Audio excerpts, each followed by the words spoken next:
We are here. We are live. Welcome to episode number 1 of the Literary Renaissance podcast, where I talk to innovative writers and content creators in the writing and literature space. And today we are going to be talking to Josh from bitpunk.fm about alternative methods of creating a literary renaissance. Because right here in my hand, I have cassette tapes. And on these cassette tapes that Josh sends out for free are not just his poetry, but others' poetry, and a ton of other cool stuff. And in the podcast, we are going to talk about his anti-war poetry, how to consciously grow your reading audience, and of course, how to really create a literary renaissance, because it's not just going to happen online. Eventually, we are going to have boots on the ground. We are going to have physical products that go beyond just our books. And so in other episodes, we will do more deep dives into literature and writing, but I wanted to ground ourselves at the start and focus on the end goal. Focus on what we all can do and what we can create if we believe in ourselves. And Josh is super inspirational. A couple months ago, he hadn't even started his writing journey. Now he has hundreds of readers, listeners of his podcasts, and people who believe in him. And more importantly, he has elevated so many others. And so thank you guys for being here, and let's get started. What is up, everyone, and welcome to the Literary Renaissance podcast. We are here for episode 1 with Josh from bitpunk.fm.com. Sorry, bitpunk.fm, not .com. Josh is one of the key literary renaissancers out there, holding it down for the people, not just doing poetry and writing online, but also sending out poetry and cassette tapes to the people, to you guys. Josh, how you doing over there? I'm doing great. We've got the chromatic. I'm split across universes here and ready to talk. Dude, it's so trippy. I love how you're rolling up here with this. This is the energy that we need. Josh has been doing live poetry performances over on Substack, which have been really insane. I'll link those first down below. Like, I sat and watched your first one, and it really touched me, and it really showed me that audio, video, live performance are a huge deal, because many writers out there, and we're talking about the literary renaissance, it is easy to sit and, just try to grind out the game online. But eventually, all of us, if we really want to turn this into an actual movement where there's going to be an educational and spiritual awakening out in the world, we're going to have to get out there. It's going to have to be physical, whether that's with physical products like cassette tapes or even a book, or, obviously like coming together as, groups. And I know that's how you kind of started your journey, was by handing cassettes out to people at conferences and stuff. Yeah. So why did you decide to hop into the live poetry aspect of the game? Yeah, I think I remember we talked, and I was originally like, "Oh, I'm never going to do YouTube." So it's kind of a little bit funny that it happened. But the Substack just a month, maybe 6 weeks ago, said, "Hey, they're going to open up live stuff," and I had just done this live. I just did a live performance where I won this like Battle of the Bands kind of thing. And so I was like, whoa, and people really responded well. I did this whole thing. So I was like, well, it'd be kind of fun if I could do more live. People like listening to me do poetry. So I was like, oh, I'll give it a shot. And so I really wanted to, also for me, there's so much good stuff happening on Substack. And it's just by me reading it live in front of an audience, it actually makes me engage with something. I'll see it on my screen, and it's like, man, I just can't give this the attention I need. And there's nothing like giving it attention and doing it live in front of an audience. So yeah, well, and to clarify, so Josh does something really awesome. So he does once a week. It's on Fridays. Yes, yeah, Fridays 10 Mountain. Yeah, 10 a.m. Mountain, right? Yeah.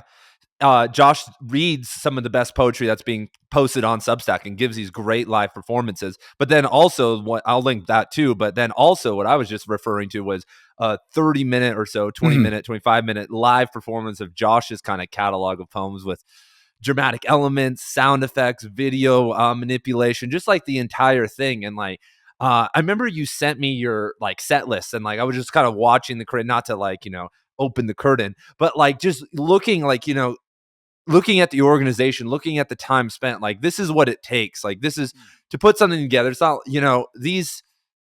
your work, I always say you need to like believe in your work. And like, I see you like believing in your work. And if you believe in your work, then you're willing to edit it for however long, or put a performance together, or Mhm. collaborate, or market, or do whatever if you really believe in it. When did that belief come, man? Because you just hopped right into this thing and you were just like, I'm ready to go. Like I have a message to share. I mean, I guess, yeah, I mean, Yeah, it was. I think the poetry. So really, the thing that kicked it off was these cassettes, and then which I started. So I've been how many issues do I have now? 8 issues, so 8 months. And I kind of did it, and once the response was super positive from these cassettes, I was like, oh, okay, there's something here. And what the poetry came about was I needed audio for the cassette. yeah. So I was like, man, I need something that's short. I really can't sing. So I started doing poetry, and then that's where I must have been looking it up. That's where I stumbled across you and your channel and all the stuff there. And so by the time it really had hit that poetry was the right medium for me, I kind of was already aligned. It was really just everything was aligned because I had the audio piece, I had the cassette piece, and then the poetry was the final thing that snapped together. And I was like, okay, this is the perfect medium that is already in the right direction of where I'm going. And guys, I'm going to blow your mind with some of the cassette stuff. I mean, the cassette things are wild. I'll have to anyway. Um, shocking. I mean, we'll talk about that, but I really want to. I know we've talked about this with you before, but you've written some poems in your life before. But is this your first big like effort in poetry? I think it's even my first. I mean, I went back and looked, and there's probably some poems I had to my wife when we were in high school. I met her in high school, so Wow. those will stay in the box.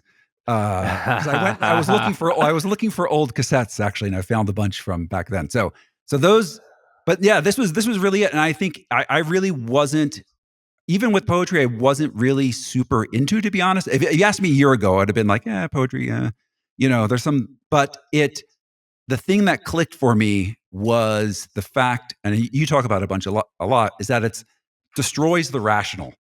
And once that clicked, once I started reading Robert Bly, which you recommended, I was like, he said in one poem things that people will write nonfiction for hours and hours, and Yeah. he just dropped it in like 3 lines, and I was like, holy shit, this is this is the way to do it. It's all I'm pretty new. Like this is all very new for me.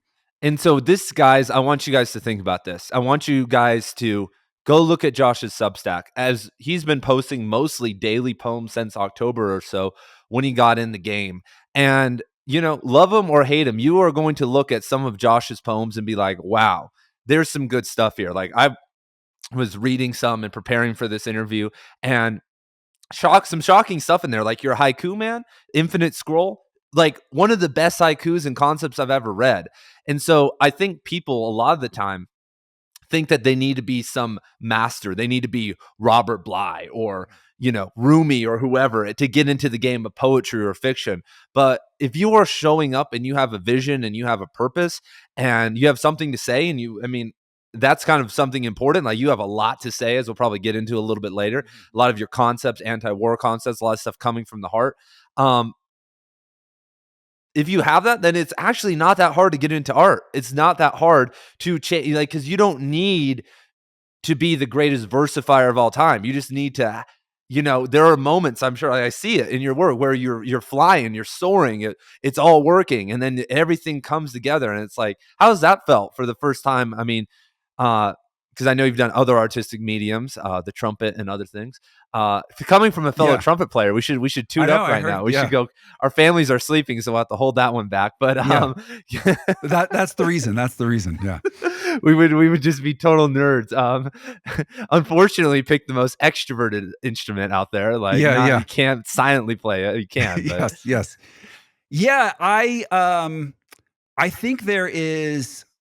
So there's a couple points on that. One, I think there's this kind of like Zen concept, of which I'm not huge into Zen, but there's a concept of beginner's mind, and kind of coming into this. I've mainly been a technical person, military, computers, and stuff like this, and then kind of coming into this with this kind of beginner's mind really kind of like lets me experiment a lot more. Like so that there wasn't a whole lot of like um I almost feel it in some of the technical stuff I do, where I've been doing it for so long. I think of an idea and I'm like, oh, that'll be like too much work. Like, no, I'm not gonna. I completely shrug it off because I'm kind of an expert in the technical stuff I do. But here, Yeah. I'm so new. It's everything's just play. So it's like, let me experiment with this. Let me try this. There's no, I don't.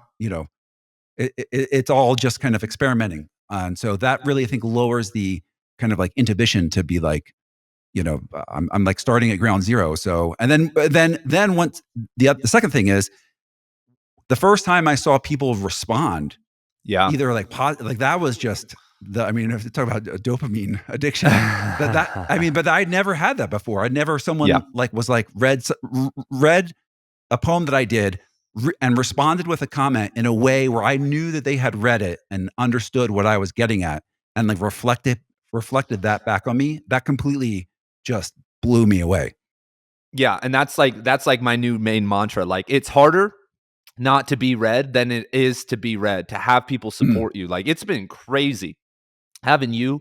I mean, there's so many people I can name in our community, like who were like our boys and ladies. That sounds weird. Right now in the Substack community, and like just seeing the support and like watch, I'm like, yeah. wow. And there's so many people. Like, I was talking earlier today to Melissa Smith, and she was like, I've been working in healthcare like you. I've been working in kind of this more Mhm. rational field, and I haven't, taken my writing seriously since like high school. And now over the past couple months, I've been doing this, I've been doing that, and these big things are happening for me. And I made a podium in some contests. And it's like, That's awesome. wow. Yeah. And like, how does that feel? Like, that feel like, I know that feels amazing. Like, it's Yeah. it's and I'm writing that too, because I'm just getting into this Substack game too. It wasn't Yeah. until Yeah. like last May or June that I was really started sharing my stuff over there, and so it feels awesome. Like it, and so, like, yeah, it's kind of funny. Like, you don't have to sit and be the suffering artist. It doesn't have to be this existential experience, especially if you don't put too much pressure on yourself. But I think it's interesting though, Josh, and this is a bit of a sidetrack, but since we've started, and I mean, this is important to talk about. Mhm. But you and I are a little bit. I mean, I'm in my 30s. I don't know how old you are, Mhm. but we're down. That we've lived life. We've had jobs. We've Mhm. ups and downs. All these things. And I feel a sense of almost stability. I mean, there are the ecstasies Mhm. and the lows, but I've seen a lot of people on Substack, like, feel like it's a lot of pressure. Mhm. And you know what I mean? Like, it's like a lot to be out there for the first time, because you told me that, like, well, like, you've handed out your cassettes at conferences, and like that takes something of, an Yeah. Yeah. extroverted personality Yeah. to walk up to someone, especially a Bitcoin, Right. bro, and Right. be like, hey, bro, listen to my cassette. Yeah. So, I mean, Yeah. can we speak to that? I mean, can we speak to the people, like, maybe that aren't where we're at right now? Yeah. Like who are going to get on Substack and they're going to post some stuff that they've held near and dear to their heart for the first time ever, Mhm. first artistic performance ever. Yeah. Well, there's a couple things I think is that I would think about is one is it's if you're posting stuff. I mean, I guess what I see is I see people kind of posting stuff out there, and then they will complain, or not really complain, but they'll say, "Hey, I'm not getting the response I expected," or stuff like this. But then they're also, I notice they're not really engaging with other people, Yeah. right? So they're not like, I mean, the Substack compared to other social media, the comment ratio is so small. Yeah. If you just start being nice to people and just say, "Hey, I Yeah. really like this thing you did," or and people will be like, "Oh, wow, I got a comment," and then they're gonna go check you out, and they're gonna go Yeah. check out your. So it's like, It's especially I very think old school. in the in this poetry community I found, everyone's just very nice, Yeah. and so if you just say nice things about other, try to, and if you can't, you can always find something nice to say. But if you just try to make an effort to find something nice to say, people like will respond with kindness. Like, so I think where people struggle is I see people, and I kind of unfollow people who like, I try to respond and engage with them, and then maybe they just are like, all they're doing is liking everybody's comments. They're not responding. Yeah. And it's like, all right, dude, if I want to read the newspaper, I'll just get a newspaper. Like, I actually kind of want to engage with you. And so I think that's a bigger. I think you start doing that. It. I think people on Substack notice. Yeah. Yeah, and it's a really interesting medium. I mean, that's why the literary renaissance and Substack, it's almost like we're right now, if you are listening to this, we are like ahead of the curve. Like we are so far ahead of the curve that you guys don't realize because I've been really thinking about this. That there's this untapped. I mean, this is why I'm saying it's a literary renaissance. There's like Josh and I, and so many of you guys listening, we don't believe in modern authors anymore. We've lost trust in like so many different people, or, because we've been burned Mhm. before, and like we know like it's kind of all bullshit. Like a lot of what modern publishing is pushing, and so there's this market of people who maybe haven't read in years, who were big readers in high school or like some stuff, who can read, who like to read, but just don't have anything to read. And or they read all these old people, but there's just like Mhm. a simple psychological concept that if someone's alive and you can support them and like be a part of like what they're Yeah. doing, it feels good. I mean, that's why you're listening to me right now. Like I'm alive, we're here, we're doing it. Yeah. And so what's cool about Substack though is that you can get on there, and even if you're not even a writer, if you're just a reader, you can get on there right now, and if you comment on Josh's stuff or even on my stuff, like I get a lot. I get 2,000 YouTube comments a month or more, but I could get maybe 50, 60 comments Yeah. on Substack a month. It it changes my day. And if there's so many authors out there on Substack who have really good work, and we know them, Josh. Like there's Mhm. killers. Like I just did a short story contest, and some of those stories are fucking good, man. Like they're good. No comment. I was the only one commenting. Like I'm the only person Yeah. commenting. So how that must feel really good for this person that must have spent 50 hours on this story, and they're already talented. Their whole life has led to this moment of them writing this thing, and then you commenting on their stuff. They're going to be very happy, and that's going to Yes. happen to you. That's happened to us, and it feels good to have Yeah. a human being like genuinely read your Yeah. stuff. Yeah. Yeah. So I've had, I mean, it's not something I like. I don't think of it like I'm like, it's not like a gamification thing, but I just try to be, because I'm used to all this social media just being so negative. And Yeah, that's one of the reasons I left a lot of it. And it's just like, look, I want to go to Substack. I want to be nice to people. And that's kind of what these Friday poetry things are, is I pick 5 other people's poems, and it's just, I just want to read them because it's like, they're so good. yeah. And other people get to read them. And with fiction, I will say the challenge I have on Substack is just reading it on either some sort of screen on fiction. It's very difficult for me. No, And me it's like, too. That's it's, funny you mentioned that. yeah. It's and fiction is weird because like I can go through a longer nonfiction article about Yes. various Yeah. topics so easily, and Yes. I don't know if we're just not wired to read fiction, especially because I've read fiction on tablets before, and like I could do that decently. Mhm. There's some loss, but but like, yeah, it's hard.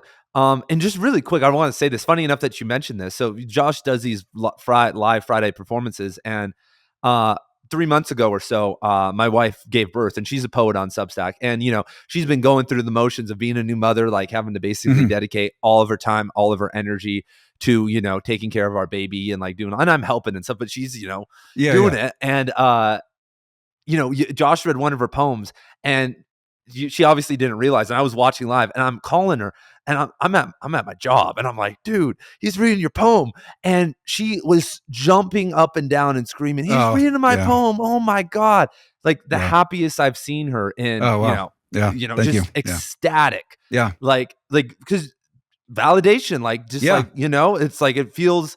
And this is something that like Josh is doing this, but we can all do this in our own way. Like this is Yeah. why I am doing my contest and like going to be doing other things like it.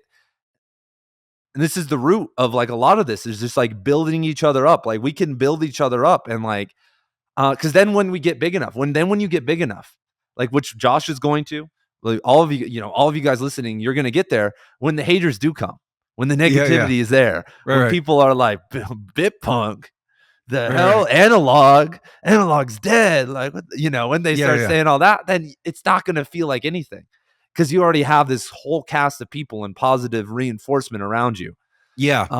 And I think a lot of people are negatively programmed because I'm sure, as you experienced, Mhm. we walk into this world as artists and you Mhm. share it with your family, your friends, and they're not the right audience, and they maybe read Right. it and give you a pat on the back, but they don't care. So Yeah. negative reinforcement. You post it Right, online, right. no one reads it, and so just getting a little bit of that going, it's wild. Yeah. Yeah. So there's a couple of things there. So yeah, so that's very, very nice. I'm glad Summer had such a nice reaction. This is why I really do like doing these, because it's you. even, I don't know, the like or the comment, that's like one level, but to have someone like really digest it and try to reflect this, like there's this other guy in Substack, James Hart, who wrote out one of my poems and sent it back to me in like calligraphy. And I Yeah. was like floored. I was like, holy crap, this is Yeah. like, so yeah, so I totally agree. Like, you can, but just by being nice and trying to do, like, you get, so that's like such an important thing that I think a lot of people make it about, maybe not even uh, on purpose, but it kind of ends up being about them when there's so much opportunity to be lifting other people up that like you can run with that forever. And then the the go back again on the negative comments, the like, yeah, so what's nice, I think, is so when you start off by, hey, do you want to have a cassette at an in-person conference? You know, there's really there's not many more niche. Like, this is already like a niche of a niche of a niche thing. So, Yeah. Yeah. I already like, but yeah, you and then yeah, you've even talked about before about, this guy would come up to you trying to get his CD, Yeah. like and there is something to that. Like, to go, Yeah. if you go out there and you're like, hey, I wrote it. I mean, yeah, you could even do it like, hey, I wrote a poem. Do you want to, like, you want to read it? And be handing them out on like a card or something. And that you really, because for somebody, to say no, if you're like really got their attention, for that person to say no, they really have to hate poetry. Most people are going to probably say like, if you're at a conference or something where it's like they're stuck, they might just say yes because like they're going to feel awkward saying no. And then you have this like direct feedback. I mean, that would be an interesting thing to Yeah, I experiment. mean, So, in zines, dude, like, I mean, oh dude, yeah, yeah, we have to get gorilla with this, like, yeah, sorry, you yeah. cut off there. Oh, sorry. Yeah, no, yeah. Zines. That's. I mean, that's a complete. You're completely spot on. Like that. I think the underground publishing aspect of this, the handing stuff out, the kind of building this kind of physical underground analog distribution. I mean, because the one thing, so I do think Substack is. I mean, I really was almost reluctant to do Substack, to be honest, because it's just a giant another tech platform. And so I'm always a little bit cautious, like how much to jump in. But I agree, there's like no better spot for it. So, but it is also always in the back of my mind. It's like, Well, I mean, you've said it, man. I mean, they're a San Francisco tech company. yeah, They could yeah, pull the plug at any moment. And the nice thing is that, subscribers equal email subscribers. And when I haven't really yeah, said this very much, but I need to start saying it more. You need to export those subscribers because yes, at any minute they could pull that plug too. yeah, And so you need to have those lists at least, once a month, get that out there because, then we can move. That's what's nice about because the problem with yeah, YouTube is I can't take my 30,000 subscribers and take them yes, somewhere else. But with newsletter and emails, I could take them to my own personal website or whatever. I could move people around. So that's really why it's like very yeah, powerful. But speaking of zines, what's funny about a zine is that you could get, I don't have a piece of paper here, but you could get one sheet of paper and turn it into a 4 yeah, side thing. And if a lot of you guys, I mean, I'm just going to say it here, a lot of you guys work, if you don't have a printer at home, you don't have the money, you probably work somewhere with a printer. You probably know someone works somewhere with a yeah, printer. They could draw off 100 copies for you and you have 100 zines to go hand out to people. And funny enough about that dude, I tell this story about people trying to hustle me for CDs and stuff. And honestly, you guys, the only reason I used to not buy those was because for like 8 years of my life, I had no money. Like, I was so broke. Like, I was like broke, like $0. Like, I mean, I'm still broke, but like, I was like, I had no mobility. Like, mhm, $10 this dude's CD was game over for me. So I would have bought if that guy came up to me right now, I give him $10 for a CD. mhm, I'd be like, yeah, let's hear it, man. Like, and like that's like, and especially if you like, and that's what's cool about the zine is that you don't have to charge anything at all. You can just yeah, hand it to someone, and it's not some crazy loss to you. Especially if you figure out ways. I mean, and that, like I said, there's a million ways to get 100 copies done for you for free if yeah, you're that tight on money, if like it's that tight. And I mean, you're playing a long game here, Josh, because I mean, we could talk about the cassettes right now, just overflowing into it. mhm, I mean, you're making these cassettes, sending them out. I get a box every single month and I'm like, oh man, this is yeah, fire. This feels like I'm a part of something weird. This yeah, feels like, like weird's not the right word. Like, it feels revolutionary. But yeah, you're incurring a loss, I'm sure, total on this. But over time, this is going to, I mean, it's not about yeah, money, obviously, but yeah, like you're putting yourself out there for art. Like, like for this channel right here, you guys, like all the equipment, all the random things, like I'm finally in the black. But for like the first couple of years, all the random Adobe subscriptions and BS I was running, like I was just losing money. And that's the point though. But because I was just cared about putting the message out there. Like, what does it matter? Like, it doesn't. Yeah. Yeah. So so I just sent out a bunch of packages today. So I just went to the mail and dropped off I put them in a big grocery bag and put them in there. So yeah. So every month I'm so far at the thing of every month, and physical, there's mail, there's the cassette cost, there is the, there's just raw materials that go into it. But the thing is, and this is why I'm such a big believer in analog media, is that, I know that when these cassettes come, like the people are listening to them. And and it's like, you put this thing in a cassette player for 40 minutes, that attention is undivided. And, it is like, you may be like doing something else, whatever, headphones, but there's no, you're not like, you can't hit next. You can't, all you can do is play, fast forward, and rewind and flip the tape. Yeah. And, so this is like the same thing with a vinyl record. Like this is, it's getting outside of the digital media into an analog medium, the engagement. And I think even like Quentin Tarantino had this comment. I just happened to randomly catch it, where he was like, Hollywood movies are done. I'm going to start just making plays. Because if I do a play or a local theater, this is his quote, I own the audience for like 2 hours. There's no phones allowed. They're not allowed to record. They're in the chair for 2 hours. Yeah. And like they got him in the theater. And this is, I don't know. So for me, like getting outside I'm like engaging with Substack and all this stuff. For me, the cassettes are like the number one thing, because getting out of the digital, they're also a podcast. So I mean, like not everyone has a cassette player, but for me, the cassette is the number one thing. Because like you get out of that medium, you're in the analog medium. People are they're either paying attention or they've ejected the tape. Like but that's it.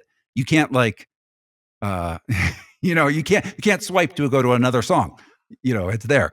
Yeah, and Josh really red pilled me into cassettes, because I didn't have a cassette player. I mean, I listened to my dad's back in the day, but so he sent me a cassette player. Like, good move on him. See, this is what, he reached out to me and said, "You want a cassette?" I said, "All right." And then suddenly I'm in this world. And what's so funny about the parallels is that, guys, we're analogers. All the books are analog. You know what I mean? I'm sitting there and it's analog, and I could skip around and stuff, but like there's really no point. And so it's I think it really resonates with people. And now that I've shifted over to cassettes and I'm making my own cassettes, I'm starting the slow grind of adding some of my favorite albums to cassettes. Like when you send me stuff, you sent me some audio books on cassettes, like some Robert Bly audio books, and Marshall McLuhan has this weird album that I've listened to multiple times.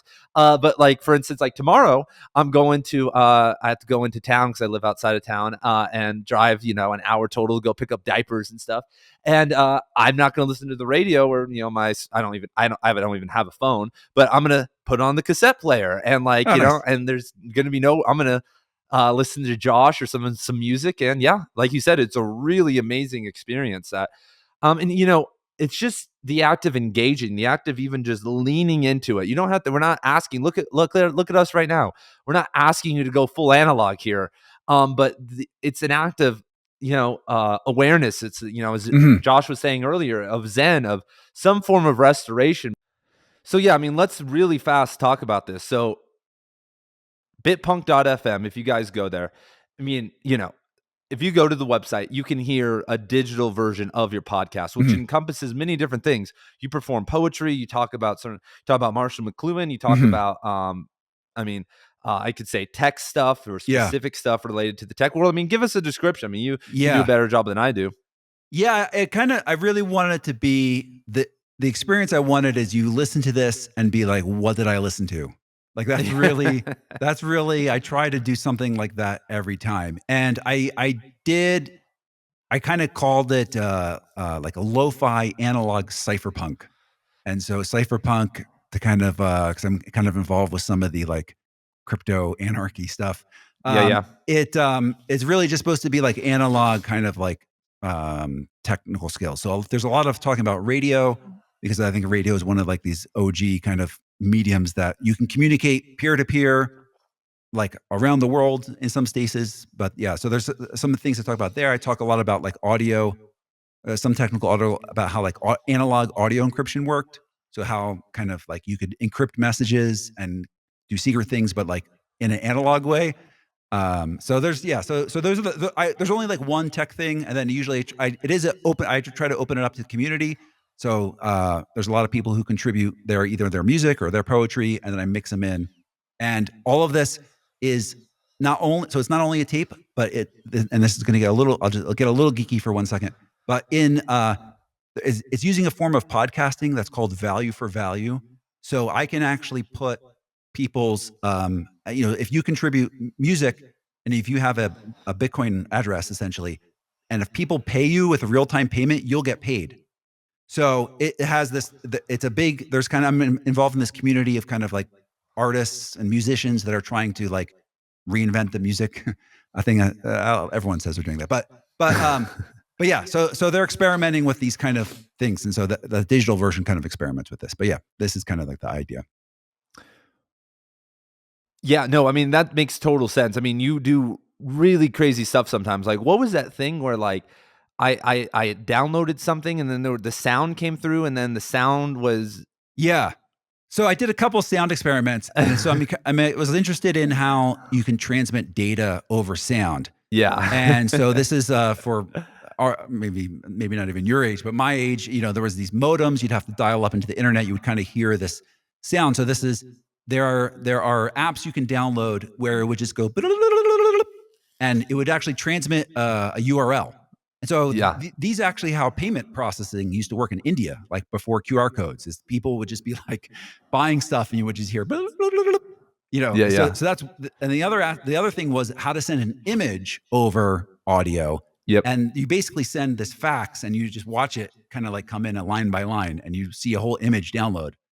So you Yeah, can send that's a what picture. happened. Yeah. I followed the Yeah. instructions. I mean, it was wild. It blew my mind. I was like, "Oh my god, you can communicate data Yeah. through sound over Yes. some random podcast on a cassette or on Yes. on a website." I was like, "Wow." I mean, speaking of crypto anarchy and like these things, I mean, this is decentralized type of guerrilla tactics that I'm sure the average person maybe isn't thinking about, Right. but is actually important. Not even if we hit, crazy dystopian society, but I mean, who knows? I mean, you can't predict. I mean, I'm huge into this stuff, Yeah. like what the like shadow libraries and Yes. IFPS and like putting your content on the blockchain on like Yeah. whatever website. Like, you don't actually have control of your data. It's not really out there. It's not really Mhm. safe unless you have a protocol like that out there. Yeah, so I mean, does come up in certain circles. So there's times where people may want to distribute physical goods that are not appropriate to go through normal channels, and then there's the whole issue of like, how do I get somebody their product when you know like I can't mail it to them or I don't want to mail it to them, and then it's kind of like this interesting problem of like how do they know where to look for it and how do they go find things? And so this whole concept of dead drops, is being used, and they are experimenting with these kind of like Bluetooth trackers that you will only see if you're in the vicinity, and then you kind of find them, and then you look under something, and so yeah. So I mean, there are people. I mean, these are all real things. I mean, not to go full, hey guys, I was programmed from a young age to be an anarchist and a libertarian. So like I've been in this world forever.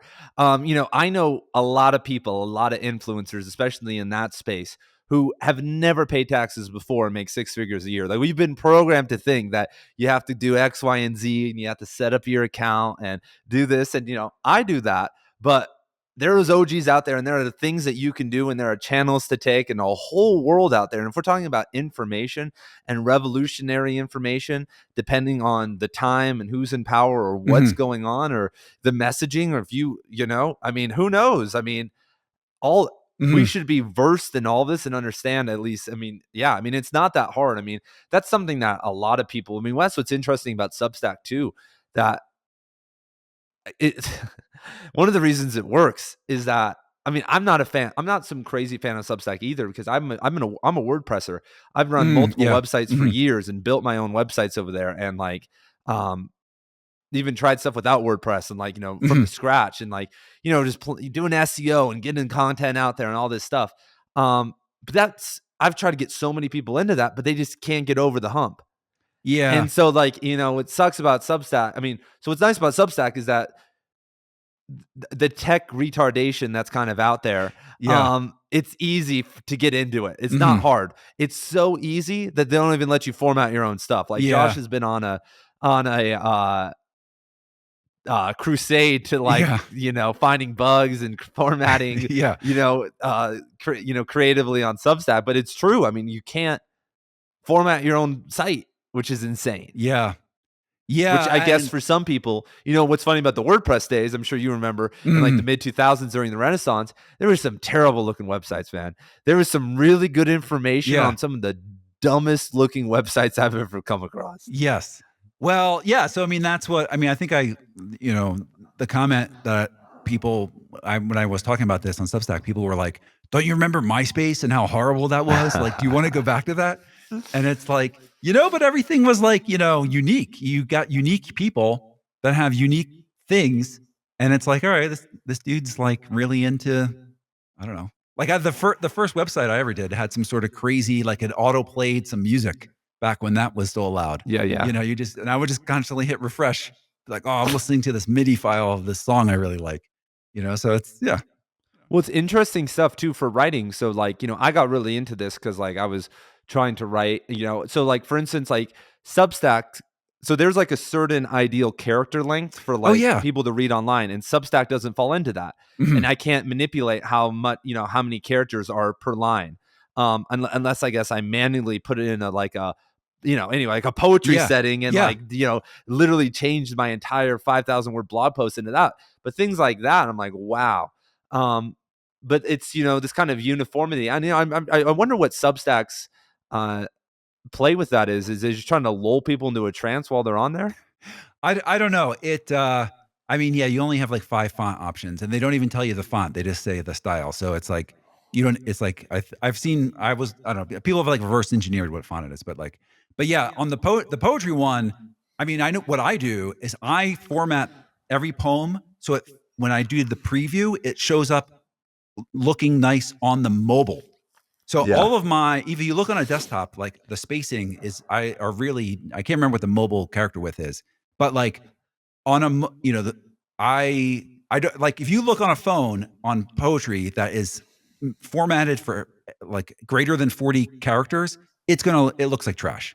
Yeah. Like, if like, you ha I so it drives you to format for a mobile first experience because I would rather it just look narrow on a desktop than to look like complete, like, insanity if you pulled it up on a phone. Yeah, and that's it's so interesting to me because I don't have a phone, and so it's just weird that I'm desktop only, and I can't. Yeah. Anyway, it's just kind of interesting to think that when I look at my view count, we look at your view count, at least half, if not closer to 60 to 70% of that's coming from mobile. I wanted to ask you about Josh, which I think is important, is that something that you're doing on Substack that I think that other people could implement, and that's a pretty sick idea. And I'm actually going to use you as an example and start talking about this more. Is that in most of your poems you include a discussion section, and Mhm. there's kind of this idea of from Barse of this death of the author that you post your poem on Substack, that's not you, Josh. That's Mm. no longer your like that's you're not you have no influence on how it gets Mhm. taken. What prompted you to create the kind of this discussion section? Uh It was, Robert Bly, Sleeper Joining Hands, because in the middle of that book, he's like, "I know I'm not supposed to talk prose in a poetry." I think that's the line, like, you're reading a bunch of poems, and then he's got a prose section, and he's like, "I know I'm not supposed to do this, but, like, I'm gonna drop this, prose section in here." And, he explained in that case, he was explaining this whole thing about the great mother theory and all this, and I read it and was like, I would have no idea what he was talking about. I read the poems and everything, the Teeth Mother, Naked at Last, but like once you read that description, I was like, oh wow, there's like a lot more going on. And so I was just like, this is incredibly helpful to Yeah. have this pro section because there's only so much I can gather from it. So I try to not necessarily like explain it like, oh, and this is that line, what I'm doing. This is what I mean by this line, but really just kind of like, hey, this is like this kind of, I almost think of it as like poetic prose. I really like, I'm just want to kind of float some ideas out there and then not, I really try not to say like, this is really what I meant here, but just like, this is what I was thinking about. And it's kind of like, the concept I couldn't either get into the poem or it'd be like I'd have to explain. I'd have to do like some explanation to like get. So it's just like why would I? It just seems better to prose where I can do that explanation and then you reread it and it's like oh I get I. But I also I try to think about it like well the poem should stand by itself. Like I try to make sure it's not like super obtuse. But then if you hear me explain something like oh there's this whole other meaning here. So I also try to make it you know dual read, I guess. That's a thing, yeah. Yeah, it's interesting too, and I wonder, I mean, not to call you out here, or break you down psychologically, but I was wondering when you started that because Josh is part of the crypto Mhm. space, and I think that we're very, him and I are very anti-war, and like when people hear anti-war, I don't think they realize there's levels to that, and so Mhm, mhm. when I look at some of your poems, they're like, there's some deep anti-war messaging in there that I think that most people maybe would be like, "What? Did he really just say that?" And so Yeah. was that part of it too that you were like, do people were you trying to like kinda show people like, kinda what you were I mean, some Yeah. of your poems are like really good. Like they're like, speaking of which, I mean, I'll say it right now. I think that I mean, I mean, you may be I mean, you're definitely the top anti-war poet I'm reading right now. I mean, you've really taken Mm, that thank level you. to like, obviously you and I have read a lot of people from Mhm. the past, but I can't think of too many people doing it right now. Yeah, it's pretty sad. I think so I think for me, this was another thing where I think I latched on the poetry because I had, so those feelings aren't necessarily new. I was in Afghanistan in 2011 where this is a lot of that stuff kind of developed. But like I've always struggled so much trying to explain, even to my, spouse, like just what happened, why I felt this way. And, either I would do it in a way where it was just overloading the person. Like if I just, start telling them, like people just shut down. Like they don't know how to, Yeah. unless it's another veteran, obviously, then so much can be unsaid where they just know what I'm talking about. But like if I talk to a normal person about stuff that I saw or did or what was going on, they just can't. They can't handle it. I mean, I don't get 5 minutes in, and I'm like, that's not. I'm scratching the surface here. and so with poetry, I realized it was like there is this way to talk about it that can just slice one aspect of this, like you're slicing an onion and there's so many layers, but you just kind of slice it around. And each poem seems to capture like one spot, one little feeling of how I felt or what I, there. And yeah, I don't know other medium that really can do it. So like, yeah, those, I mean, yeah. I guess, I had those beliefs.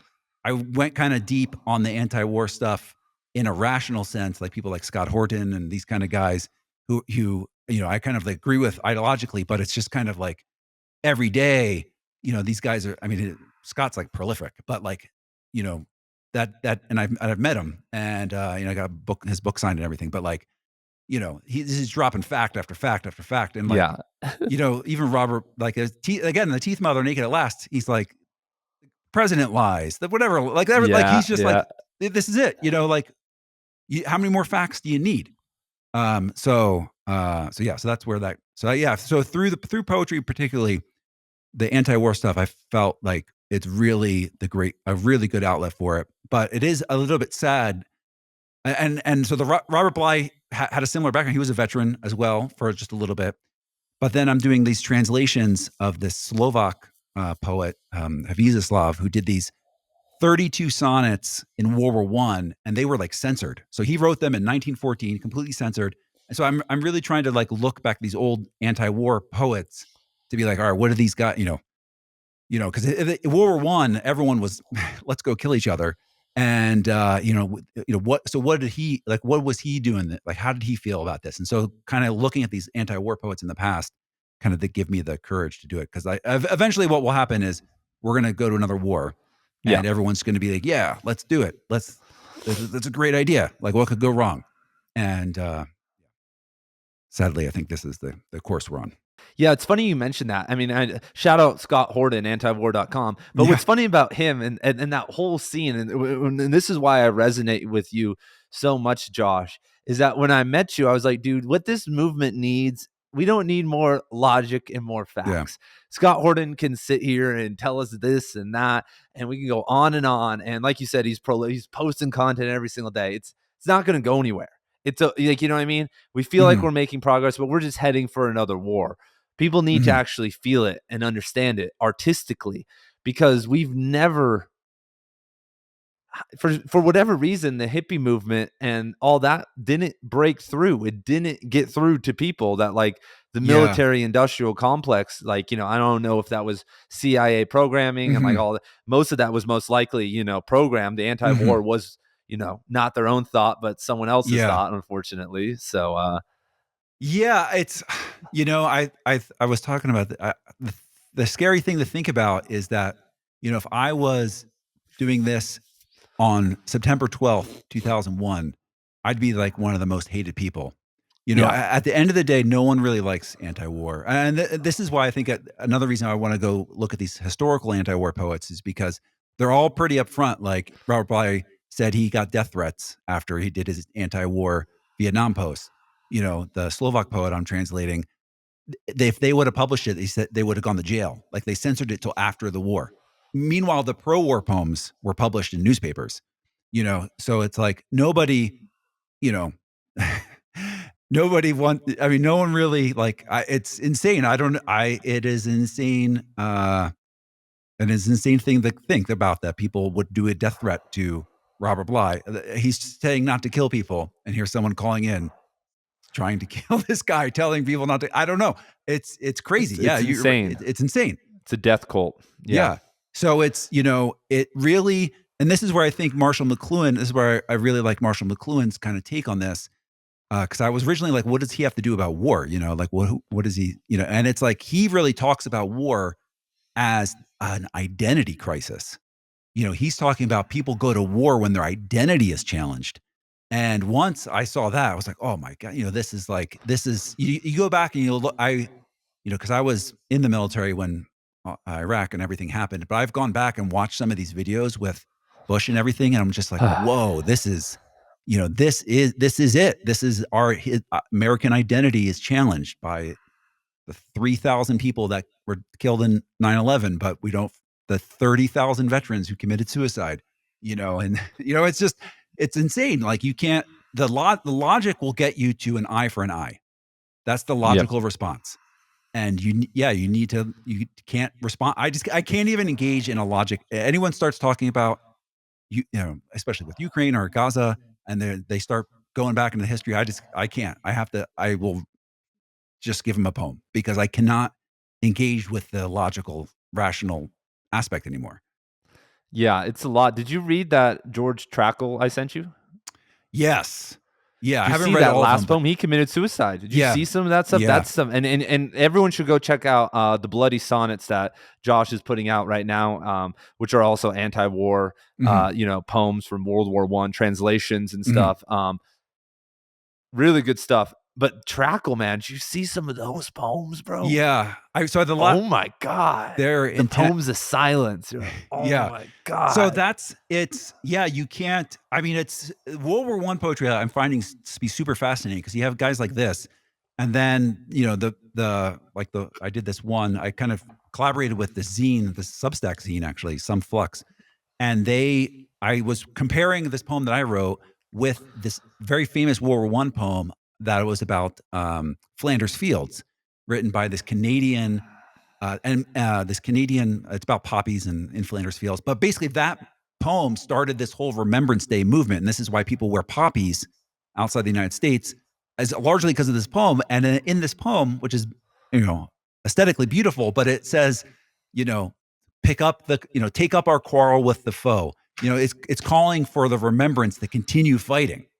And Yeah. this is, probably why this poem was published during World War I, and these other anti-war poems were a little bit like, let's just wait till after the war.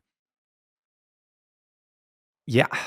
It's insane. And and like you were saying, like it's not logic is only going to get us so far to Yeah. actually create this, to actually create this shift in people. Like you said, and it's just so, I mean, and that's really what the literary renaissance in art Mhm. is about. Like here you're doing anti-war poems, and for other people there are these things, there are these experiences for them are which are really going to kind of take them Yeah. over the edge, and for in their little sector. Yeah. Yeah. I think the most, the thing that really, the one comment that there's like two comments that I got on two poems that I had that just have like really solidified that I'm on the right track. One was from this person who said his dad was a Vietnam vet, and he commented that had his dad still be alive, he said his dad would have loved this. And I'm almost like, I can feel like the tears coming here. And then the second one was a Green Beret read it and was like, this is the best. This is the best Green Beret dude's not into poetry. Okay. And somehow he read this thing and was like, this is the best anti-war thing I've ever read. And, so like, yeah. So, I think what that tells me is like, yeah, when there's something that's resonating with you, that it is kind of getting out, and you do you see that resonate, you see that signal being received by someone else who really gets it, whoever that is, it's really powerful. Yeah, so like, for whatever thing that I would say for anyone else who's trying to do something like this, when you have that connection, and Yeah. I'm talking about two people here. I'm not talking about hundreds of people. I'm talking about two people, but those I will not forget. Those two comments, I'm never going to forget because of how much it impacted them.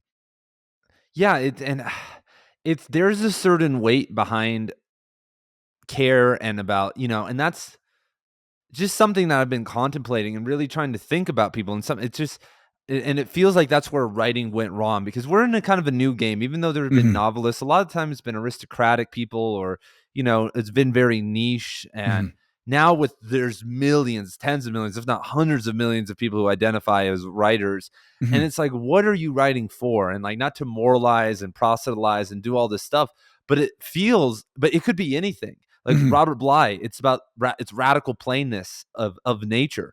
You could pick the most literal nature and write about it in a plain way, but if you care about it, then it becomes transformative.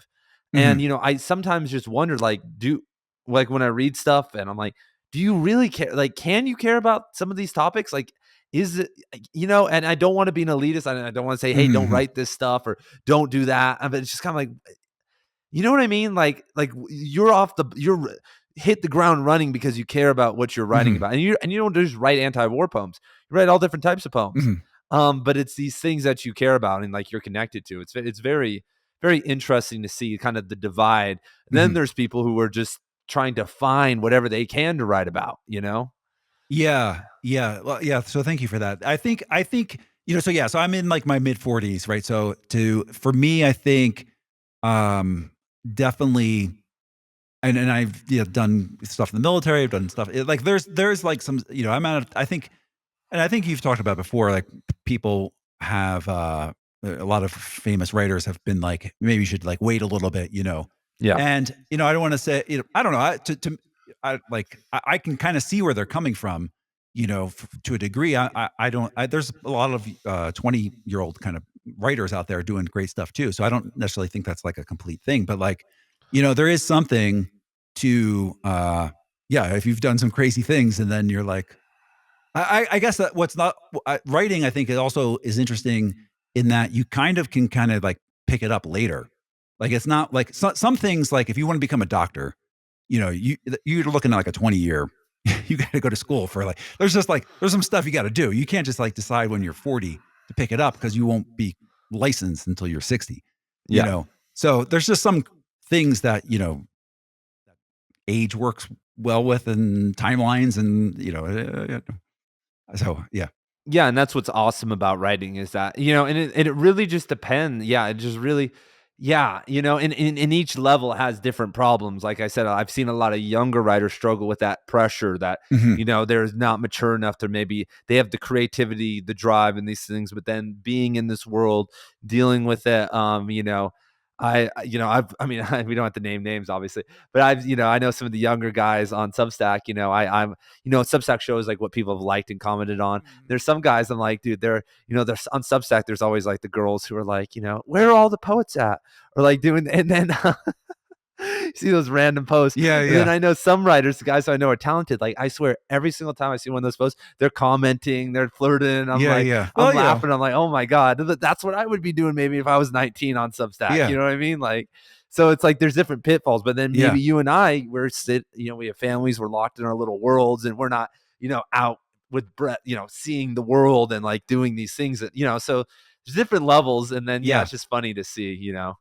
Yeah, it's I mean, so in that sense, it is a nice platform for that because you can, kind of like what you're saying, you definitely can whatever niche you're trying to do. And I think a lot of people think that like maybe like a niche is a bad thing, but I think it's actually quite a good thing, to kind of find an area and you'll find people either on Substack or online, or whatever. I mean, that's kind of what's as much as the analog guy as I am, what is really great about the internet is like you will find other nerds like you who nerd out about the things that you want to do. Like trust me, there's like no, there is at least one other person on the world online who's into whatever you're into. Yeah, 100%. I mean, look, we're talking about it right Yeah. now. I could turn this into anarcho-libertarian podcast for 3 Right. hours. I have to Yeah. hold myself back. I know you guys maybe aren't here for that one. Yeah, well, and that's what's funny about the word niche. Niche Mhm. has that connotation with business. Got to find your niche Mhm. and like do all that stuff. And when people and when writers hear that, they think that, oh, I can only sit and write anti-war poems, or I can only write this, but it's really more of a vibe. Like you Mm, can mhm. obviously write other stuff too and totally leave that. But in general, especially during a season of your life or a season of your writing, Mhm. everything almost has a resonance and a connection. Yes. And especially if you're in a flow state and not Yeah. worrying about like and especially if you're not, I mean, that's what a novel is. Someone writes a novel and they spend 5 years on it, and they're in Mhm. this vibe. They create a Mhm. vibe, and so I think that if you're doing short stories or Mhm. nonfiction pieces or poetry pieces, there's kind of like a season where it all kind of is like an arc. It's all a Mhm. book. That's why they call it a collection. Yeah. Yeah, so I mean, I think one of the things that you do so well is by talking about these other writers. So I mean, let's just go back to Robert Bly. This guy like reinvented himself every 5 years or so. I Yeah, mean, I just finished this book, about his magazine, I think, Born Under the Sign of Odin, and it kinda talks about and I've seen it in the Robert Bly documentary too. One of the compliments they give him is that, Robert always knew what his soul needed. yeah, And so he changed, he started, he was writing these poems, then the anti-war movement happened, he switched, and then he did this whole series called Morning Poems, which he's just like woke up and write. It's just like yeah. it's just there like he really was really hard to pin down. I mean, Um, he's the ultimate case study. He was the yeah. king of the Great Mother Conference. He was not the king. He ran the Great Mother Conference, divorces his wife, and then he's leading the Yeah. men's movement.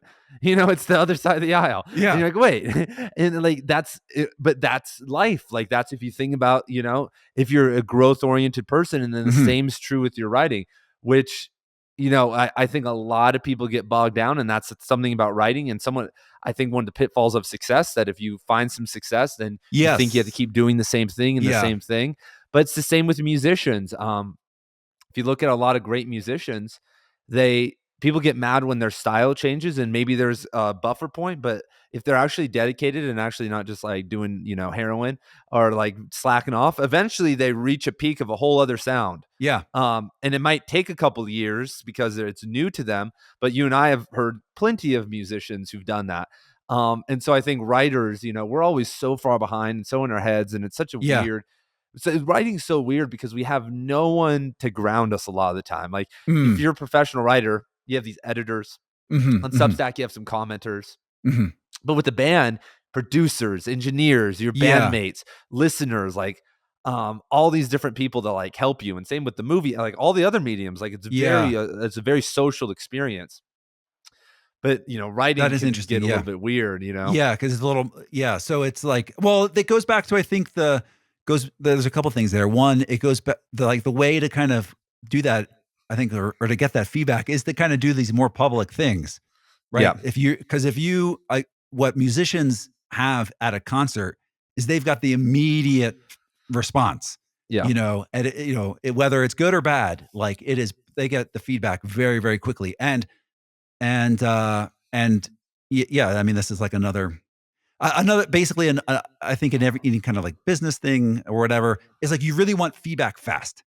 Like Yeah. this is and it's really difficult, I think, to not get this to go a long time and to I mean, I've done like tech things where it's like this is basically the mistake. Like I spent too long doing this and it sucked, and it's because I didn't get the feedback fast. So yeah, I think that's similar with It's easier to just like hold it back. I think there's a lot of people I see who like they want to like kind of first share like, oh, they DM like, can I share you this privately? It's like, dude, just post the draft. Yeah. Just like like just post it. Like you'll be okay. Like it'll be fine. I've so I don't like it's what's great. Like you even talk about it. Like, hey, you're posting this thing for free. What, like someone's gonna read it, they're gonna be like, give me my $0 back. Like Yeah. what's gonna happen? Yeah, Just well, and post it. that's interesting. I mean, that's really kind of, I don't wanna say unfortunately, an interesting part of my journey and, like, what I have to do is that and as a tech bro, you understand this, like, a lot of the time it's, to get the movement started, you have to bring everyone back to step 0. Mhm. And 0 to 1 is the hardest step. It's not putting together this crazy thing. It's like getting someone to realize that they can post something online and they're not gonna get fired. It's not gonna be the end of the Yeah. world. No one's gonna freak out. Like it's gonna be okay. And like a lot of writers struggle with that. And like I said, and that's what I'm saying is that, I think that, I keep tabs on a lot of the Mhm. people who are on Substack and that are in the movement and stuff. We've had people quit and like, I Mhm. think a lot of it's that external pressure. I think it's a lot of, they're in it and then it's just like Mhm. they dive in and they're like, "Oh my god." It's a so Yeah. So the second thing on that is, and this is where I think like the social media maturity can help a little bit, is that the push for growth is such a horrible tech thing yeah. that just kills people on Substack. I see, because it's like the metrics. I mean, the metrics. If you like, I don't look at any numbers. I turned off all the notifications except for comments. Like that's the only thing I want to. Yep. I want to respond. If someone's leaving a comment, I'll respond to him. But I turned off all the likes. I don't want to see any of that stuff. And it's that there's like two problems to that. One is the problem of, am I growing fast enough? And the worst thing that can happen is actually to grow too fast. Yeah. Because if you take off with some stupid viral thing, then you immediately have that problem that you talked about. Like, oh, I posted some meme that got 1,000. I posted some meme that was like whatever, a derivative meme of whatever of the meme of the day, and now 1,000 people are following me. But they're following me because they think I'm going to be posting memes.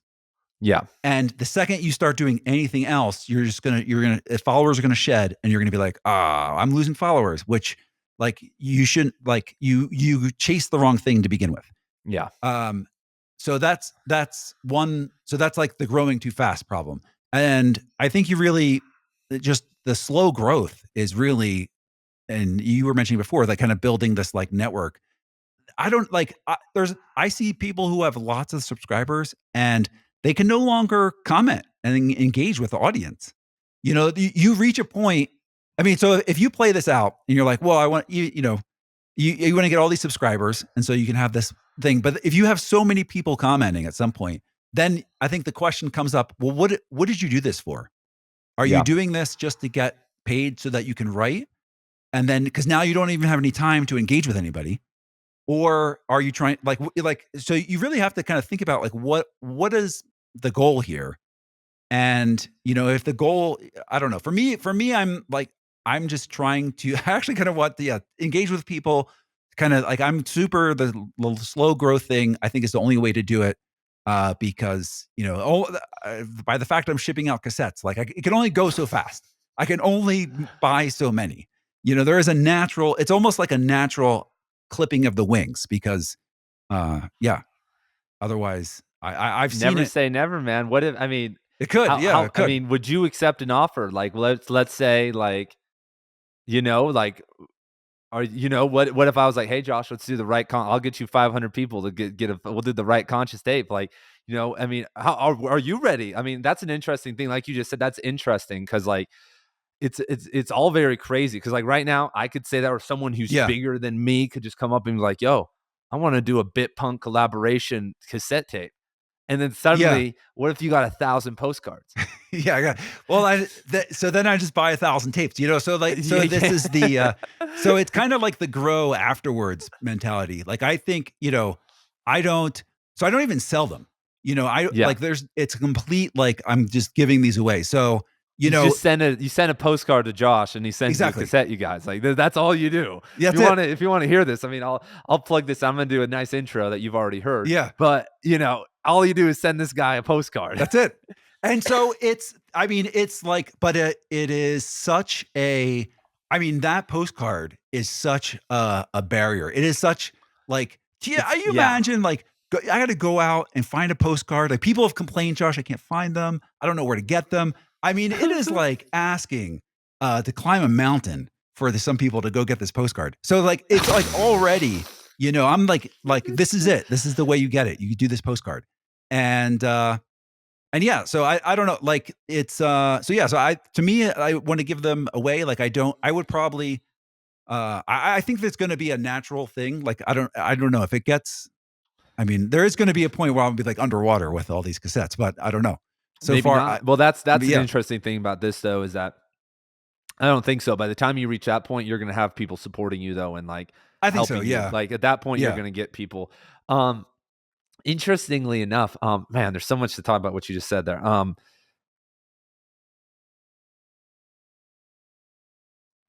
blanking. There's 5 different things in my head. Oh yeah, no worries. Okay. I really wanted to. Okay, keep talking for a second, Josh. I'm Yeah, sorry. I mean, the thing about the postcard, what I really Oh, sorry, didn't. sorry. I got. Yeah, I yeah. got Go it. ahead. Yeah, Friction. yeah. Friction Friction. is Yes, yes, yes. really important. Like creating some level of Mhm. friction in art, and like, do you want take one step toward me, and I'll take 10 steps toward you. That's Yes, something too that the internet has gotten rid of completely. That you can just instantly. yes, Amazon too. It's here in 2 days. Like, yes. like it's Yeah. It's crazy. Like, but I was in the t-shirt game for a minute, and I'm gonna come back into it again. But Mm. like, the amount of crap I got for taking, sometimes 2 or 3 weeks to get a t-shirt out. Like when I Yes. had my baby, dude, it was like a Yeah. full blown meltdown, bro, of Right. people like you're a credit card fraud, and like I was getting Yeah. these emails. I'm gonna report you to the FC. Just like what the hell, dude? And I'm Yeah. like, dude, I'm gonna get it. I'm at the hospital, bro. I Yeah. can't do this. Right. I'm locked. So Like I can't go to the post office right now, dog. yes. Yeah. So exactly. So I thought about this. There was two things that really drove me to the postcards. One was like, yeah, and so this is why, for example, I really hate like Patreon. And it's like and this is these models where it's like, okay, if so I don't even on the Substack, I like the paid tier is the same. I say it's the same as the free, right? Because it's like I think what happens is, say I did like the Patreon model where I have the locked content. I know I would feel if I put some paid content out there and then someone is signing up, I'm like, and it's just one person, right? And now it's like, damn, now that person every month is going to want some special content that I got to make for like these two people. And like, I could be making this free content that everyone's enjoying, but now I've got two people paying me $5 a month for like the special content. So like, I just know for me personally, I would almost like that would like make me collapse. I wouldn't be able to like, I just the fact that they're paying, I would feel like it would be this weird psychological thing. So that was one reason I was like, I just can't, I, now I can ship it to you a week later, 2 weeks, whatever. You sent me a postcard, I can give it to you next month. Okay. The second thing was I really wanted a way to not collect people's information over a computer. Yeah. And so I really thought about like, well, how do I get their address to send them something? And so I was like, oh, they can just write a return address on a postcard. And so the post office recently started giving me crap because they started sending packages to me because they said they were too sketchy. So I actually got to print out the label. But apart from that, like your address goes into a book. I handwrite it. It is as offline as I can make it. Yeah, 100%. I mean, and that's amazing. And that's I mean, that's something I guess I could speak to really fast that Josh just said. Let me just tell you guys, if you're going to get into the paid content game, try to not make deadlines. Like I've told Josh we were going to do this podcast back in October. Like and like you know what I mean? You guys don't, and I haven't done an interview between then and now, but like once you make commitments and deadlines, and once I started the paid lot content, I'm like, oh my God, people are paying me. Oh my God, I need to. But then I'm just like, so just it's like what Josh is saying though, is that I would just say don't promise anything and just relax with it. Put something out there, but once deadlines, I mean, some people work well with deadlines. Some people are really good with that. I'm terrible at that, man. Like it makes me collapse. Like yeah. And when you do promise things, then you don't deliver, it hurts your reputation, and that's when people get mad. But if you just are like, this is what's here, I'm going to be posting whenever I want to post. For those who are ready, if you're on Substack, Literary Renaissance, once you guys are getting over that hump and getting people to start paying for your stuff, because it's hard, because the strategy, I mean, a real strategy is to say, I'm going to release a poem every day or a short story every week for the paid people. But then there's that pressure, and that works, and that will get people to get in. That will increase the numbers. It's also going to increase the dissatisfaction rate, though. Yeah. And I've learned that the hard way. I've had some hard months and some hard, times where I just couldn't get the content out. And I'm like, oh my God, I'm getting the emails. I'm getting this. Where's this? Where's that? I'm still working on an Infinite Jest course. I said would be done in October. Yeah. Like, oh my God. And but I can't sit down for the life of me right now, for whatever reason. I just can't fucking do Infinite Jest right now. Yeah. I'm just like, I can't do this. It's going to kill me. Yeah. I need a break from David Foster Wallace, for the love of God, everyone. Yeah. Yeah. So I know you do, the paywall content, but the kind of like the kind of like musician movement thing that I'm in is like, put everything out there for free. It's like the freemium thing. It's like, put everything out for their free and let people pay you. And, I don't know, for me, that is just, I could just say for me, that shift really makes a huge difference for me, because like, even if I could, make it so you got to pay $1 or whatever to like download a song or something, or download a poem. And it's like, just, it's like, for one, there's a problem of the creator being like, am I really going to charge $1? That seems kind of lame. I buy like sodas or whatever. Things cost more than $1, and like I'm only asking $1 for this thing. So there's always this question of like how to price it. And when you have and Substack unfortunately doesn't allow this, I think, but like when you remove the ceiling, when you remove the like barrier, I've had people, mainly through other like alternative payment methods, I'll say, but they've paid way more than any Substack subscription. And because when you remove the ceiling, people, then it's a small percentage, but there's a small percentage of people who really value what you're doing, and they'll return that value like tenfold.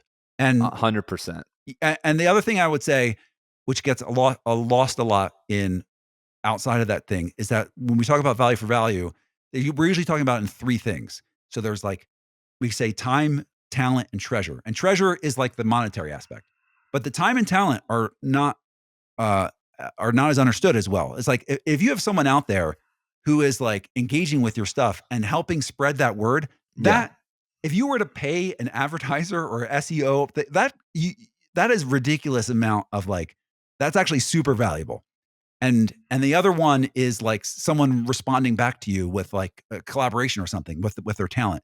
And Substack, I think, really, and a lot of the platforms really just focus on the monetary aspect of this, but there's really so many other ways that someone can engage with you in a valuable way, that's not monetary. I think it really throws people, like, people just have a hard time understanding that and appreciating that as like the $5 a month. I mean, if someone out there is go subscribe to this guy, and it's just like restacking everything you're doing, that's worth a lot more than $5 a month. Yeah. And so you have huge points here, Josh, because first and foremost, when like I have at least half of my subscribers I don't think listen to any of my stuff on Substack. They're just Okay, yeah. giving me a Uh-huh. subscription because they like me from Mhm. YouTube. And this is the way to do it. Like, I swear to God, like, because you go on Yeah. Substack, you'd see the links they click.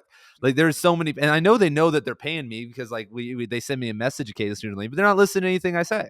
They're just supporting me, which supports what you're saying. And this is an old school concept. I mean, this is just going back to what we said earlier. Just give value, Mhm. give, and then people give back. Mhm. And this has been the whole. That was like, this was a huge thing for a while, and like, back to WordPress days, you just put the donation button Yeah. at the end and people just donate. You know what I mean? Yeah. And a lot of people got rid of Google ads and stuff and just clean website, hit the donate button and got significant amounts of money, and we're not talking, crazy amounts, but they were, sustaining and like, Mhm. almost, yeah. Anyway, and it's a really good practice. And, um, yeah, I mean, I think that it's definitely underrated. And in terms of time and talent, that's another thing. I have given away a lot of subscriptions to people just on YouTube who just comment all the time and are always active. And I'm like, dude, why aren't you in my book club? And just send me an email. You know what I mean? Let me get you in here, man. Like, this sounds fun. Just to talk to you more. And you've done a lot. I mean, you could speak on this really fast. You've done so many collaboration projects where you do voiceovers for people or people voice over your stuff.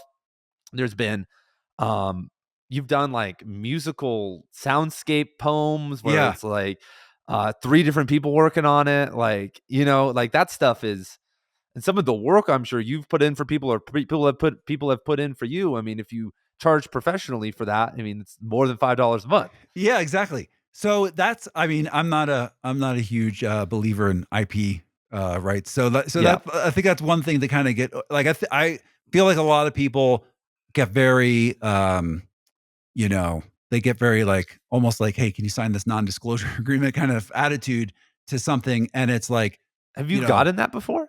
no, I mean, not with like anything literary, but like a lot of the tech stuff I do. This is like request number one. Like I have this super secret idea. Like it's can you please sign this? And so yes, That's this is amateur. That's, I've heard that. Well, I know that anyone that's an amateur says sign an NDA, but anyone who's a pro says, "Here's everything I know. What do I yes. need to do better?" Right. Like, So the thing is, someone else said this, and I'm just kind of I can't remember who, but I'm paraphrasing. Basically, like the experienced people know that the hardest thing is to get someone to pay attention to you. yeah, And so whether it's a startup founder, a writer, a musician, you're screaming from the rooftops, being like, yeah, "Dude, check this out." And like the more if you're putting these barriers, like, "Oh, I don't want you to, you can only comment if you're paid," or like you're just put it like if you're starting from zero, like you need to get you need to get everyone to you're just trying to yeah, get someone to notice you. And what's going to turn them off quicker is to be like, oh, this is locked, or sign into here. And like you got to make it the barrier so low, and then that stuff maybe think about later. But like, yeah. Well, so that's what makes Substack somewhat nice is that, like, I yeah, used to run like with yoga, like, and actually the original Cormac McCarthy course was on WordPress. Like, you have to go to WordPress, you have to create an yeah, account on this random, rightconscious.com, and then you're signing up for my Cormac McCarthy course. And, anyway, I mean, there's a lot of friction, Substack though yeah, has a really good, because one could say funnel to, like, yeah, bring people in. But what's fun, what my advice to people though is, which I feel somewhat sound, is that before you think about doing paywall content, like, you can turn your payments on and get people in, yeah, but at least, you know, 1,000 or more subs, because like you're gonna turn people off if, like you said, you're yeah, only having paid content. And that's why I'm at trying to, if I, to get to like a 1-to-1 ratio with my channel is like one free, one paid, one free, one paid. And yeah, like, and I feel like that's like equitable, and it's good to bring people over too. Like, it's good yeah, just to have, like, because Substack's just an awesome platform because it's audio. Like, all there's so many cool yeah, posts, yeah, man. That's why YouTube sucks. Like, I hate YouTube. Like, there's so many of my, like, I'm a talking head. Like, you should be able, right. and you Well, and I'm not a big fan of Spotify and a lot of yeah, podcast apps because their subscription is lost. They're yes, just gone, and then it's also very hard to categorize. Anyway, it's a whole other thing. yeah, But Substack, I have all my stuff here because if I just have a yeah. right conscious podcast, it's just like a mishmash of like, Well, yeah, to bring it, I mean, this, but this is so bring it. I mean, this is kind of what got it all going. This is why I'm coming to you in this crazy video. Is that this is like Marshall McLuhan. This is exactly this medium question, and I think people don't think about enough the medium. And so, but it's crazy because like I'll even on your YouTube videos, and it almost drives me nuts because like you're like one of the few people I have with notifications on, and I'll be like, all right, I want to watch this. I want to see. I even say it, I want to watch this video, but there's really nothing to watch. Yeah, And so, yeah. Just and waving it's my hands. just exactly. And so it's like it drives me nuts because the YouTube app is so good at just sucking you in Yep. because of the video medium. And it is, they're like, what is to watch? There's nothing to watch there. Yeah. So but it is so, I mean, I get pissed off watching your stuff because I'm like, why am I watching this guy? I want to listen. And then you can't even unless you have a paid YouTube thing, you can't even like minimize the stupid app, It's you know? terrible. Yeah. It's So you terrible, bro. really, they definitely know that they've got you so trapped into that medium. And it is so I think people are not conscious enough of saying, I want to do this thing. What's the right medium to do it? Because it may not be right. YouTube may not be the best. I mean, if I did, this is why I cannot do YouTube because if I did it, like everything about it just feels, I know this is getting posted, but I can't do it. I would Yeah, rather yeah, do a I Substack understand. live and post on video, deal with the like 4 super engaged, people than to deal with like a bunch of like comments that are just, like drive-by comments. Yeah, and, like, because if I go to my Substack right now and I click on, like, my recent video, like, there's nothing, like, there's no the only recommendations, like, it's just more of my posts that are just more, Yeah. but there's no, like, algorithm taking you to more, Yes. to Josh's posts, like, it's just my content on there, luckily. And it's not flashy, it's not interesting, there's no Yeah. thumbnail. Maybe there's a mini thumbnail, but then their thumbnails suck because they have a big play button in the Yes. middle. Like, it doesn't Yeah. not even catchy over there. Like, you can't even Yeah. see what's happening in it. There's not even a point to making those. So anyway, like, Substack is actually pretty lo-fi in terms of that. Yes, And exactly. yeah, it's interesting. Yeah, so and so I think where I think people go wrong, and we were talking about like people kind of getting into this, where I think some frustration happens is they're picking the wrong mediums. Yeah, And, they're not really, they're seeing like, oh, we've got like Mr. Beast on YouTube. So I'll go on YouTube, or like everyone's on TikTok. So I'll go, and they're not really thinking about what it is they're trying to do. And I think not being selective and, trying to, because if you did, I mean, like you mentioned, if you were doing a yoga thing, on Instagram that may be a good spot. Like if you really want, if you're kind of whatever you're trying to do, like you're probably going to get more engagement on Instagram than Substack if you are like, for sure. like, so like you really, I don't know. I think people don't think enough about, what the medium about that and how they show up among everybody else. Because if you're on YouTube, you are showing up on all these videos. You look like the same as like some Marvel movie, whatever thing the algorithm's feeding it. And like, do you really want that? Do you really want someone to engage with you like that? That's why for me, that's why I've decided like not to do YouTube because it's like Yeah. I just I probably would get more. There's definitely a bigger funnel. Like I 100% agree. Like with your like, I see what you're doing with your strategy, but like I just can't.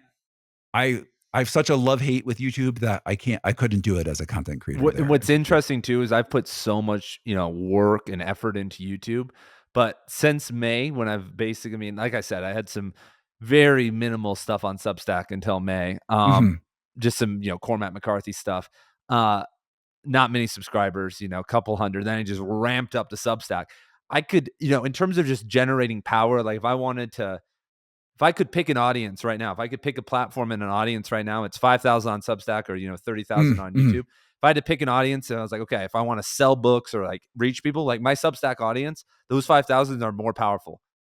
Like literally, like right now, Yeah, because I have I access to think their so, yeah. email, Mhm. and it's on this app that isn't like, when a lot of people come to who are on Substack for me, or just a couple people. When Mhm. you're on YouTube for like 100 people.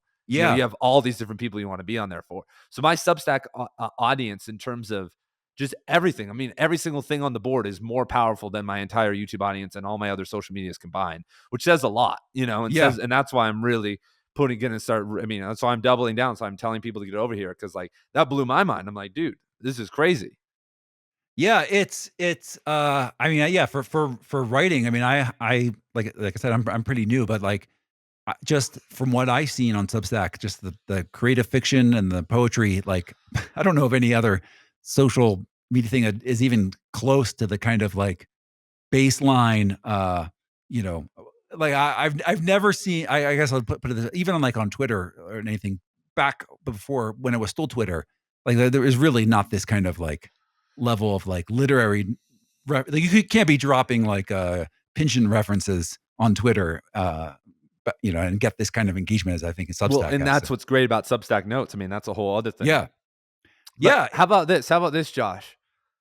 Let's go over to Substack right now, everyone. If you guys want to hear Josh and I talk more, let's go over to Substack right now. Head on over right now, everyone. I'll put a link down in the description below to our Substack podcast. But Josh is at bitpunk.fm. Give people more details. If they want to get a cassette, if they want to read your stuff, where should they go? What should they do? yeah. So bitpunkfm.substack.com is mainly just all poetry. So I really try to focus just on there. But if you subscribe there, it has the email, has the link. The most important thing is the email that will go out has the PO box. So it'll have the PO box address on it, and then you can send a postcard to the PO box to get the tapes. Of which, if I can't convince you to take this analog resistance movement, you can just search for Bitpunk FM in any podcast app, and you should see it. But the coolest podcast apps there's new podcast. If you go to new podcast apps, they have chapters. There's all this new technology with podcasts that if you're using old podcast apps, you don't know what you're missing, because you can go to chapters, you can skip around the chapters, changing album art. There's all sorts of cool stuff going on in the podcast. Visualizers. Not even visualizers. You can see for each different segment I have on my podcast, there's different album art that shows up. Nice. Yeah, so there's a whole revolution going on with podcasting. So you can search Bitpunk FM in your podcast app. And guys, it's not hard. It's not hard to get a cassette player. You can go to AliExpress or get one really cheap if you need to. You can get one on Amazon too for a little bit more. Getting a postcard is not hard. I mean, you can make your own postcard. I mean, you could literally, you could send off the most raggedy piece of thing with a stamp on it, and it's gonna go in. Just put the thing up and put a stamp on, or just go stand in line at the post office, and when it opens and there's no one there, like it's not hard. And then you're in. And then you're in with. Then you're in. Like that's it. Yeah. So those are the main things. PO Box, Substack. The podcast is at bitpunk.fm, which is also the website. And if you guys head over to Substack right now, I've saved some juicy stuff. We have some tea. This is not, I'm not trying to build you guys up, but when we were just talking about someone who blew up too fast on Substack, I have a name and I have a story, and Josh and I are about to dig into it. So I'll see you guys over there. Thank you, Josh. Thank you.